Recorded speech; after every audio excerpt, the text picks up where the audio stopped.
Assalamualaikum warahmatullahi wabarakatuh. Perkenalkan, kami dari kelompok 1. Di sini kami akan menjelaskan materi tentang sitotoksik.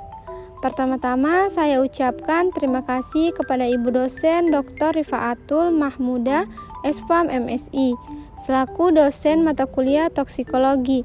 Adapun nama kelompok kami yaitu Putu Sintia Permani, Nurul Hasriani, Fauzia Maulana, Sartika, Elvian, Alni Sugiyartin, dan Sarmila. Baik, langsung saja pada materi. Senyawa sitotoksik merupakan suatu senyawa atau zat yang dapat merusak sel normal atau sel kanker, serta digunakan untuk menghambat pertumbuhan dari sel tumor maligna. Senyawa sitotoksik berpotensi sebagai obat anti kanker dengan cara penghambatan pertumbuhan sel kanker. Lanjut pada mekanisme efektor. Mekanisme efektor ada dua. Yang pertama komplement mediator dan komplement independent. Komplement mediator namanya saja komplement, berarti terlibat komplement di dalamnya. Target sel yaitu sel eriosit melalui serangkaian mekanisme tubuh akan menghasilkan antibodi terhadap sel antigen. Antibodi dapat berikatan dengan antigen tubuh kita. Ketika antibodi berikatan secara otomatis, banyak reaksi yang terlibat. Salah satunya adalah komplement. Komplement dapat mengikat IgG dan membawa ke mikropet untuk difagosit. Jadi oleh karena mikropet ini mempunyai C3b reseptor, maka secara langsung dia dapat menelan eritrosit yang sudah diikat antibodi. Jadi, ini adalah mekanisme bagaimana sel kita menjadi habis oleh mikropet. Selain itu, komplement lain juga ikut terlibat seperti C5, yang mana akan membentuk ATEC kompleks. Jadi, membran kompleks yang mana dapat menyebabkan sel mengalami osmotic lysis. Selain itu, mikropet ini karena dia mempunyai efek reseptor, dia dapat juga berikatan secara langsung dengan antibodi dan memakannya. Sel sitotoksik yang tergantung antibodi. Jadi, kalau tidak ada antibodi, sel ini tidak dapat ditoksik di sini. Sel sitotoksiknya diperankan oleh sel natural killer.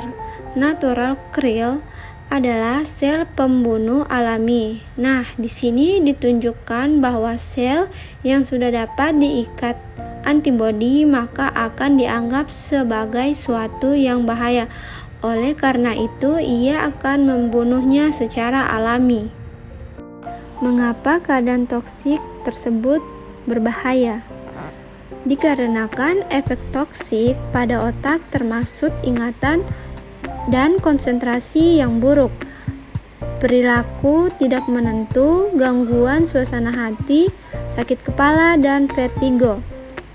Keberadaan racun dalam tubuh juga dapat menyebabkan gangguan aliran darah yang menyebabkan oksigen dan pengiriman nutrisi menjadi tidak efisien. Kemudian masuk pada akibat sitotoksik, di mana toksisitas merupakan istilah relatif yang biasa dipergunakan dalam memperbandingkan suatu zat kimia dengan lainnya. Adalah biasa untuk mengatakan bahwa zat kimia lebih toksik daripada zat kimia lain. Perbandingan sangat kurang informatif, kecuali jika pertanyaan tersebut melibatkan informasi tentang mekanisme biologi yang sedang dipermasalahkan dan juga dalam kondisi bagaimana zat kimia tersebut berbahaya. Oleh sebab itu, pendekatan toksikologi seharusnya dari sudut telah tentang berbagai efek zat kimia atas berbagai sistem biologi, dengan penekanan pada mekanisme efek berbahaya zat kimia itu dan bagaimana kondisi di mana efek berbahaya itu terjadi. Pada umumnya, efek berbahaya atau efek farmakologi timbul apabila terjadi interaksi antara zat kimia, tokson atau zat aktif biologis dengan respon Terdapat dua aspek yang harus dipertahankan dalam mempelajari interaksi antara zat kimia dengan organisme hidup, yaitu kerja farmakon pada suatu organisme, aspek farmakodinamika atau toksodinamik, dan pengaruh organisme terhadap zat aktif, aspek farmakokinetik atau toksokinetik. Aspek ini akan lebih detail dibahas pada subbahasa kerja toksik.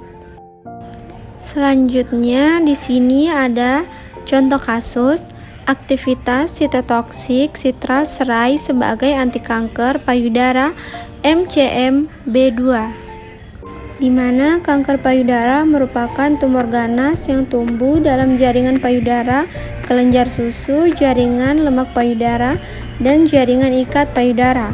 Beberapa pengobatan terhadap kanker telah dilakukan seperti pembedahan, radioterapi, kemoterapi, imunoterapi, pengobatan hormon, dan transplantasi organ. Pengembangan dalam penemuan pengobatan baru yang telah selektif dan aman untuk pengobatan kanker perlu dilakukan. Pengobatan herbal sebagai alternatif kanker memiliki efek samping yang kecil, aman, serta tidak menimbulkan ketergantungan. Kandungan sitral diyakini berpotensi dalam penghambatan kanker dan menjadi alternatif obat anti kanker. Penelitian ini bertujuan menganalisis aktivitas sitotoksik sebagai anti kanker dan senyawa sitral serai pada sel kanker payudara. Lanjut, ekstraksi minyak atsiri dilakukan dengan menggunakan metode istilah uap.